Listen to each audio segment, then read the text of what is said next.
Bueno, es un gusto que estén aquí Horacio y Javier. Con Horacio hemos venido hablando de estas cosas en distintos momentos. Yo recuerdo una conversación que tuvimos sobre Borges en los años 80, que se publicó en Unidos, ¿no? Que hablamos de algunas de estas cosas.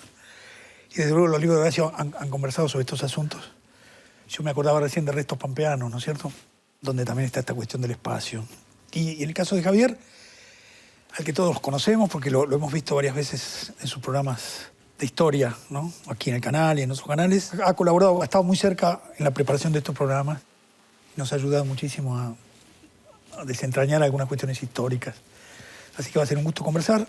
A mí me parece que hay una cuestión ahí que es lateral a lo que estamos viendo, porque el problema es qué quiere decir leer mal, ¿no? Y qué productividad tiene leer mal. Yo creo que en Borges eso es un tema importante. Cuando él dice, yo ponía ese ejemplo, cuando él dice voy a leer la filosofía como literatura fantástica, está leyendo mal la filosofía. Pero eso produce tlón. Y cuando Ryan investiga la construcción ficcional que han hecho para que el traidor se convierta en héroe, se encuentra con que es Shakespeare, ¿no? Con que no han tenido tiempo de inventar esa historia. O sea, siempre hay un problema de interpretación, mala en el sentido moral, yo diría, ¿no? Sí, yo ahí agregaría, perdón, Javier, que lo más importante que ocurre no está narrado, pero se avisa que no está narrado. Por ejemplo, el tema del traidor y el héroe, y otras, ahora no los recuerdo, está la frase faltan pormenores y faltan ajustes. Sí, claro. Y, digamos, lo que falta, que sería lo más importante, o sea, el proceso de la investigación, no solo no está narrado, sino que se anuncia que falta. Quizás esa falta, para hablar un poco como los psicoanalistas contemporáneos. Yo ahí, con el tema de las periodizaciones, ¿no? Quizás arriesgando un poco, porque se me acaba de ocurrir, pero si en la Argentina hay una década que está marcada por un nombre contundente, la década del 30, sí, y es la década infame, y lo notable es que el libro que le pone nombre a la década infame, si no me equivoco, de José Luis Torre, es de 1945.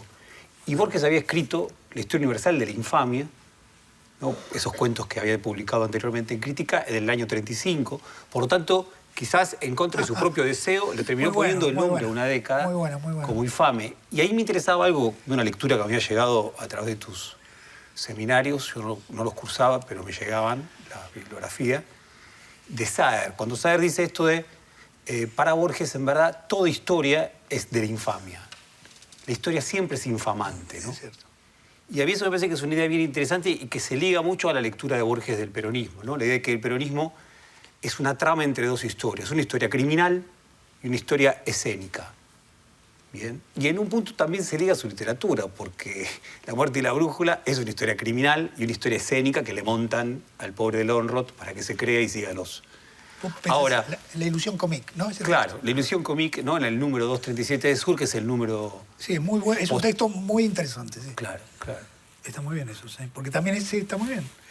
Que la historia sería siempre algo infame o perturbador y que por lo tanto esa alegría que está en el poema conjetural es una alegría un poco siniestra, claro, se podría decir, ¿no? Sí. Eso sería un elemento para discutir en el interior de los textos de Borges algo en relación a cuestiones que hacen a las discusiones políticas. Totalmente. Sí, ahí uno a veces está un poco tentado de arriesgar de vuelta, lo digo así, porque en Borges da la impresión de que hay una suerte de teoría de la historia que derrama hacia la política, ¿no? Y me parece que Borges, ante la historia, tomando esta imagen del Tlón, ¿no? Tlón está invadiendo el mundo real y yo, ante eso que está ocurriendo, lo que hago es replegarme. Me voy a Drogué, ¿no? Una indecisa traducción que de Viana de Brown, y me dedico a otra cosa que no pienso publicar, o sea, tomar distancia. Él tiene un texto que no lo leí hoy porque lleva mucho tiempo leer los textos, ¿no? En el año 40, él dice, estoy ahora leyendo, hace una reseña de Ellery Queen, y dice, lo único que nos queda es leer Ellery Queen y leer ciencia ficción, porque mientras tanto los nazis... Claro. ¿Qué sería esto que vos decís, no? Si tenemos que escaparnos de ahí, porque lo que hay en la realidad es la infamia, el horror.